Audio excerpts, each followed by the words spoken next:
প্রশ্ন, Bengal technical institute টিকা লেখো। উত্তর, বঙ্গভঙ্গ বিরোধী আন্দোলন চলাকালে বাঙালিদের উদ্যোগে প্রতিষ্ঠিত বেঙ্গল টেকনিক্যাল ইনস্টিটিউট বাংলার কারিগরি শিক্ষা জগতে এক উল্লেখযোগ্য পদক্ষেপ। উদ্যোগ ও উদ্দেশ্য: বাংলায় কারিগরি শিক্ষার প্রসার তথা বিজ্ঞান চর্চাকে এগিয়ে নিয়ে যাওয়ার জন্য আইনজীবী তারকনাথ পালিত 1906 খ্রিস্টাব্দে 25শে জুলাই কলকাতায় 12 upper circular road Bengal technical institute বা বিটিআই প্রতিষ্ঠা করেন।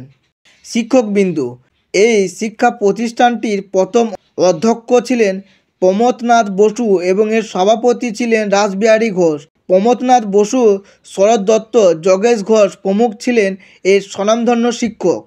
পাঠ্যক্রম: এখানে দু ধরনের পাঠ্যক্রম ছিল, যথা অন্তর্বর্তী ও মাধ্যমিক। গঠিত বিষয় ছিল যন্ত্রবিজ্ঞান, বৈদ্যুতিন যন্ত্রবিজ্ঞান, ফলিত রসায়ন, ভূবিদ্যা, গণিত, ইংরেজি, পদার্থবিদ্যা ইত্যাদি। নাম পরিবর্তন: 1910 খ্রিস্টাব্দে বিটিআই ও বিএনসি বেঙ্গল ন্যাশনাল কলেজ একসঙ্গে যুক্ত হয়।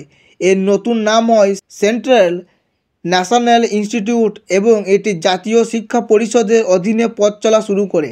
গুরুত্ব: 1925 খ্রিস্টাব্দের মধ্যে এখান থেকে বহু ছাত্র ডিগ্রি লাভ করে।